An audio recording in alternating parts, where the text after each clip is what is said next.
దృశ్యం సినిమా అంతా ఓ యువకుడి మృతదేహం చుట్టూ తిరుగుతుంది. అతడి బాడీని ఎవ్వరికీ కనిపించకుండా చేస్తాడు హీరో. ఒక్కరు కూడా ఆ మృతదేహాన్ని కనిపెట్టలేకపోతారు. ఒక్క సాక్ష్యం కూడా ఉండదు. సరిగ్గా ఇప్పుడు ఏపీలో అలాంటి దృశ్యమే కనిపిస్తోంది. ఇక్కడ మనిషిని మాయం చేసింది స్వయంగా పోలీసులే. ట్విస్ట్ ఏంటంటే ఇక్కడ సాక్ష్యం ఉంది, ఆధారాలు పక్కాగా ఉన్నాయి. సాయికృష్ణ ఆ దృశ్యం అయ్యాడు. అతన్ని చంపి బూడిద చేశారనే ఆరోపణలు ఉన్నాయి. అదే టైంలో క్రాంతి కుమార్ తన సెల్ఫీ వీడియోలో స్పష్టమైన వాంగ్మూలం కూడా ఇచ్చాడు. కానీ ఈ కేసు ముందుకు సాగట్లేదు. ఎందుకంటే అక్కడున్నదంతా పోలీసులే, చేసింది వాళ్లే అని ఆరోపణలు ఉన్నాయి. అలాంటి పోలీసుల చేతికే ఎంక్వైరీ ఇస్తే ఏం జరుగుతుందో ఊహించుకోవచ్చు. దళితుడిగా పుట్టాలని ఎవరైనా కోరుకుంటారా తమ్ముళ్ళు? ఒక కార్యక్రమంలో చంద్రబాబు నోటి నుంచి వచ్చిన మాట ఇది. దళితులపై ఆయనకున్న అభిప్రాయం ఇది. అలాంటి వ్యక్తి పాలనలో దళితులకు రక్షణ ఉంటుందని ఎలా అనుకుంటాం? ఓ దళిత కుటుంబానికి న్యాయం జరుగుతుందని ఎలా ఆశిస్తాం? చంద్రబాబు కూటమి పాలనలో ఇప్పుడదే జరుగుతోంది. పోలీసుల వేధింపులకు ఓ ఉద్యమ నాయకుడి కొడుకు బలైపోతే పట్టించుకునే నాథుడు లేడు. సిఐ కారణంగానే తన కొడుకు ఆత్మహత్య చేసుకున్నాడని ఆ తండ్రి పబ్లిక్గా చెబుతున్నాడు. స్వయంగా పోలీసులకు ఫిర్యాదు కూడా చేశాడు. కానీ అతడి వేదన అరణ్య రోదనయింది. అన్ని ఆధారాలు స్పష్టంగా ఉన్నప్పటికీ చర్యలు మాత్రం కనిపించడం లేదు. ఏపీలో ఇప్పుడు ఎక్కడ చూసినా కృష్ణలంక పోలీస్ స్టేషన్ మీదనే చర్చ సాగుతోంది. కృష్ణలంకకు చెందిన సాయికృష్ణను పోలీసులే చంపి బూడిద చేశారనే ఆరోపణలపై విచారణ జరుగుతున్న సమయంలోనే ఫకీర్గూడెంకు చెందిన క్రాంతికుమార్ అనే దళితుడి సెల్ఫీ సూసైడ్ వీడియో బయటపడింది. క్రాంతికుమార్ పై 12 ఏళ్ల క్రితం రౌడీ షీట్ నమోదైంది. అయితే ఆ తరువాత అతడిపై ఉన్న కేసులన్నీ కొట్టేశారు. 8 ఏళ్లుగా క్రాంతికుమార్ పై ఒక్క కేసు కూడా నమోదు కాకపోయినా రౌడీ షీట్ ఇంకా ఓపెన్లోనే ఉంది. క్రాంతికుమార్ ను తరచూ పోలీస్ స్టేషన్ కు పిలిపించి అతన్ని చిత్రహింసలకు గురిచేస్తున్నాడు కృష్ణలంక సిఐ నాగరాజు. ఈ క్రమంలోనే మే 21న కృష్ణలంక పోలీసులు క్రాంతికుమార్ కోసం అతని ఇంటికి వెళ్లారు. సిఐ స్టేషన్ కు రమ్మంటున్నారంటూ హుకుం జారీ చేశారు. స్టేషన్ కు వెళితే ఏం జరుగుతుందో క్రాంతికుమార్ కు తెలుసు. అప్పటికే పోలీసుల వేధింపులతో భయపడుతున్న క్రాంతికుమార్ ఇంట్లోకి వెళ్లి తలుపులు మూసుకున్నాడు. పురుగుల మందు తాగాడు.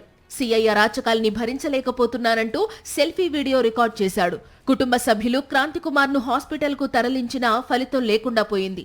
పోలీసుల వేధింపులకు నిండు ప్రాణం బలయింది. అయితే తన కుమారుడి మృతికి పోలీసుల వేధింపులే కారణమనే విషయం ఆ తండ్రికి తెలియదు. అంత్యక్రియలు జరిగిన వారం తరువాత ఇల్లు సర్దుతుంటే క్రాంతికుమార్ ఫోన్ కనిపించింది. ఛార్జింగ్ పెట్టి ఓపెన్ చేస్తే అందులో వీడియో బయటపడింది. ఈ దినం కార్యక్రమంలోపే ఇల్లు శుభ్రం చేసే సందర్భంలో ఇతను ఫోన్ ఎక్కడుంది అని చెప్పేసి నేను అడగటం జరిగింది. ఆ ఫోన్ ఓపెన్ చేసిన తర్వాత ఛార్జింగ్ పెట్టి ఓపెన్ చేసిన తర్వాత చూస్తే అందులో సిఐ నాగరాజు వల్లే నేను బలవన్మరణానికి చెందుతున్నాను, నేను మాదిగగా పుట్టడమే నేను చేసిన తప్ప 3 నెలల మట్టి నన్ను వేధిస్తున్నాడని చెప్పేసి అతను చాలా చెప్పాడు. తన కుమారుడి ఆత్మహత్యకు సిఐ నాగరాజు కారణమని తెలుసుకున్నారు క్రాంతికుమార్ తండ్రి వెంకటేశ్వరరావు. దీంతో ఆయన హుటాహుటిన పోలీస్ కమిషనర్ను కలిశారు. తనకు న్యాయం జరుగుతుందని భ్రమపడ్డాడు ఆ తండ్రి. వారం రోజులు గడువు కోరిన సిపి కేసును పట్టించుకోలేదు. దీంతో న్యాయ పోరాటం చేయాలని నిర్ణయించుకున్నారు క్రాంతికుమార్ తండ్రి. ఓవైపు ఇంత జరుగుతుంటే ఒక్కరూ స్పందించలేదు. కూటమి నేతలు కనీసం అటు చూడలేదు. వైఎస్ జగన్మోహన్ రెడ్డి ఆదేశాల మేరకు స్థానిక వైఎస్ఆర్సీపీ శ్రేణులు బాధిత కుటుంబానికి అండగా నిలిచాయి. ఎన్టీఆర్ జిల్లా వైఎస్ఆర్సీపీ అధ్యక్షులు దేవినేని అవినాష్, మాజీ mayor Rayana Bhagyalakshmi, YSRCP trade union రాష్ట్ర అధ్యక్షులు పూనూరు గౌతమ్ రెడ్డి, పోతిన మహేష్, షేక్ ఆసిఫ్లతో పలువురు వైఎస్ఆర్సీపీ నేతలు క్రాంతికుమార్ కుటుంబాన్ని పరామర్శించారు. బాధిత కుటుంబానికి ధైర్యం చెప్పారు. పోలీసుల వేధింపుల కారణంగానే క్రాంతికుమార్ ఆత్మహత్య చేసుకున్నాడని, క్రాంతికుమార్ సాయికృష్ణ మరణాలు ముమ్మాటికి ప్రభుత్వ హత్యలేనని దేవినేని అవినాష్ ఆరోపించారు. వైఎస్ జగన్ లేకపోతే సాయికృష్ణ, క్రాంతికుమార్ల మరణాలు బయటికి వచ్చేవా అని ప్రశ్నించారు. జగన్మోహన్ రెడ్డి గారు గనక లేకపోతే సాయికృష్ణ కుటుంబం, సాయికృష్ణ చనిపోయిన అంశం బయటకు వచ్చేదా? జగన్మోహన్ రెడ్డి గారు లేకపోతే క్రాంతికుమార్ చనిపోయిన విషయం బయటకు వచ్చేదా?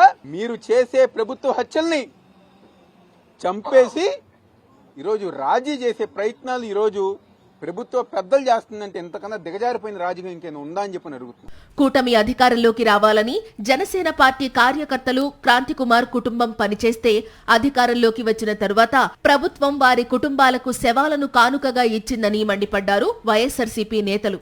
ఇందుకేనా మీకు అధికారం ఇచ్చిందని చంద్రబాబు, పవన్ ను నిలదీశారు. పోలీసులే శిక్షలు వేస్తుంటే ఇక చట్టాలు న్యాయాలు ఎందుకని ఆగ్రహం వ్యక్తం చేశారు. చట్టం శిక్షించాలి, పోలీస్ వ్యవస్థ కాదు. చట్టాన్ని మీరే చేతిలోకి తీసుకొని మీరే శిక్షలు వేసేసి మీరే మనుషులను మాయం చేస్తే ఇంకా రాజ్యాంగం ఎందుకు, చట్టం ఎందుకు, జడ్జిలు ఎందుకు, వ్యవస్థలు ఎందుకు? చంద్రబాబు గారు, పవన్ కళ్యాణ్ గారు మీరు సమాధానం చెప్పాలి. కరుడుగట్టిన నేరస్తుల నుంచి సైతం సమాచారాన్ని రాబట్టే పోలీసులకు సాయికృష్ణ అదృశ్యంపై వివరాలు సేకరించడం పెద్ద పని కాదు. కానిస్టేబుళ్లను విచారిస్తే నిజాలు బయటకొస్తాయి, కానీ వాళ్లు ఆ పని చెయ్యరు.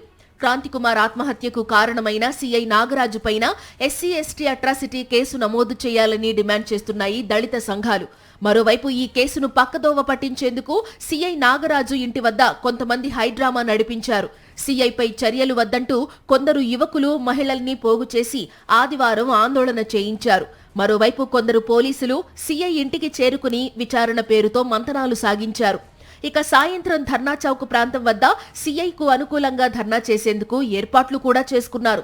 పోలీస్ బాస్ వారించడంతో చివరి నిమిషంలో వెనక్కు తగ్గినట్లు తెలుస్తోంది. ఇవన్నీ కేసును పక్కదారి పట్టించేందుకే చేస్తున్న కుట్రలుగానే కనిపిస్తున్నాయంటున్నారు విశ్లేషకులు. మరిన్ని అప్డేట్స్ కోసం ఛానల్ ను సబ్స్క్రైబ్ చేయండి. నోటిఫికేషన్స్ కోసం బెల్ ఐకాన్ పై క్లిక్ చేయండి.